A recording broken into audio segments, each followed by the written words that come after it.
I had a conversation with the chief minister. अकेले बैठे हुए थे, जिसको मीडिया लैंग्वेज में लोग भूंजा पार्टी बोलते हैं। उनकी आदत थी शाम में थोड़ा भूंजा खाते थे। उस दिन कोई नहीं था, मम्मी को बैठा ले गया, ये बैठिए।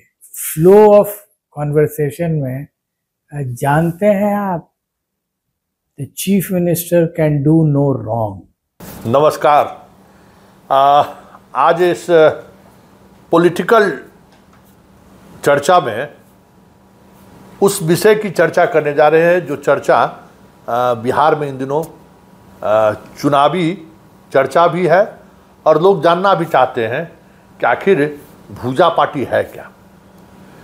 क्योंकि समय समय पर इस भूजा पार्टी की चर्चाएं होती रहती है। एक दौर था जब आरसीपी और नीतीश कुमार के बीच विवाद हुआ तो आरसीपी ने ज़बरदस्त हमला बोला था भूजा पार्टी ऊपर। और एक दौर आज है जब उम्मीदवारों के चयन से लेकर उम्मीदवारों को लेकर जो रसाकसी हुई उसको लेकर भी भूजा पार्टी पर बड़ा ज़बरदस्त हमला हुआ और भूजा पार्टी की चर्चा एक बार फिर से शुरू हो गई कि नीतीश कुमार के बर्बादी का कारण भूजा पार्टी है। एक बड़ा समर्थक वर्ग जो नीतीश कुमार के समर्थक वर्ग में आते हैं उनका मानना है कि भूजा पार्टी नीतीश कुमार के बर्बादी की एक बड़ी वजह है। हालांकि भूजा पार्टी में समय के साथ साथ लोग बदलते गए 20 वर्षों के दौरान, और इस दौर में भूजा पार्टी में कुछ ही अब ऐसे सदस्य बचे हैं जो शुरुआती दिनों से भूजा पार्टी में नीतीश कुमार के साथ रहे हैं। शुरुआत 2005 की बात करें तो उस समय में भूजा पार्टी का एक अलग महफिल था। वो महफिल नए नए लोगों का महफिल था। जो पुराने लोग उनके साथ थे, कुछ ऐसे लोगों का भी महफिल था। पदाधिकारियों भी उस महफिल में शामिल होते थे। देखिए, नीतीश कुमार को शाम में भूजा खाने की आदत है और उस दौरान अपने कई जिससे बातचीत किया जा सके फ्री मूड में, तो वहाँ वो भूजा पार्टी में बातचीत करते हैं। अब भूजा पार्टी में मतलब हटते लगभग 2 दर्जन से अधिक लोग उस भूजा पार्टी के सहयोगी रहे हैं नीतीश कुमार के। अब विजय बाबू नियमित हैं, विजय चौधरी जी नियमित भूजा पार्टी के सदस्य। सबसे ज़्यादा लंबे अंतराल तक अगर नीतीश कुमार के भूजा पार्टी के सबसे विश्वसनीय चेहरा रहे तो विजय चौधरी हैं। ये बात आप समझ लीजिए। बाकी पार्ट टाइम आते रहे जाते रहे। तो आज हम उसी भूजा पार्टी से जुड़े हुए एक बड़े किरदार से हम आपकी मुलाकात कराने जा रहे हैं और बहुत ही गंभीरता से उन्होंने भूजा पार्टी का विश्लेषण किया है कि भूजा पार्टी में होता क्या है नीतीश कुमार के। आज भले भूजा पार्टी के संदर्भ में एक अलग अलग तरीके का संदेश भी आप तक पहुंच रहा है, लेकिन भूजा पार्टी में एक दौर में क्या होता था जरा सुनिए उस किरदार से जो लंबे समय तक कह सकते हैं कि 2005 के विधानसभा चुनाव जीतने के बाद मुख्यमंत्री बने और उस दौर से लेके लगभग 2012-13 तक इस भूजा पार्टी के बीच में कुछ दिनों तक वो बाहर रहे, लेकिन भूजा पार्टी में कह सकते हैं कि नीतीश कुमार के वो राजदार भी कह सकते हैं, राजदार रहे हैं और एक प्रमुख मेंबर भी रहे हैं।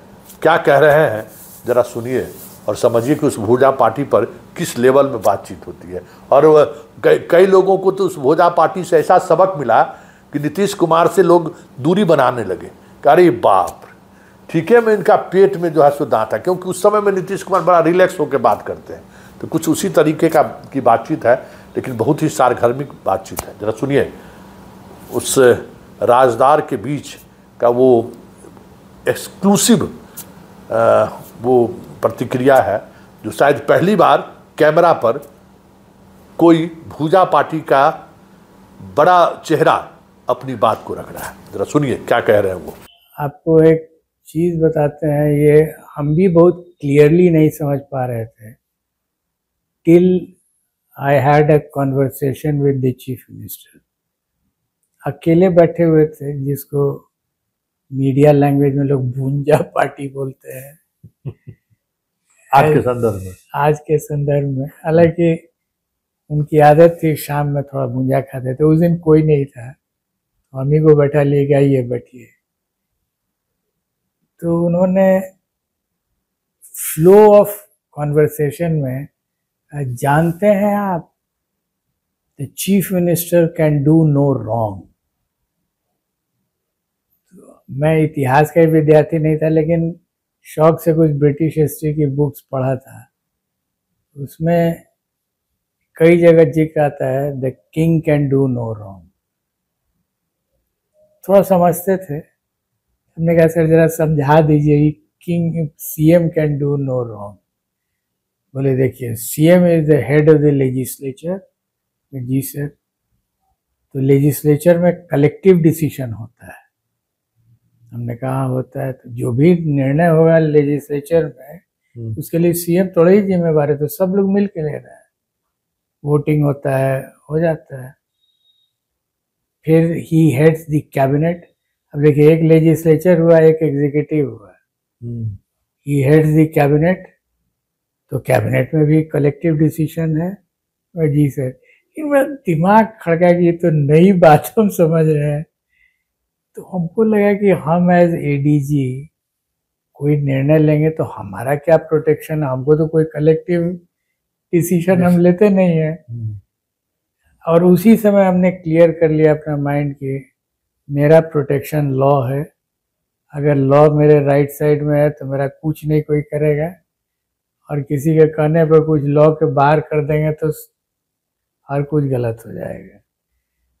तो वही बात हम आपको बोल रहे थे कि one man heads the legislature, the same man heads the executive. Separation कहाँ है?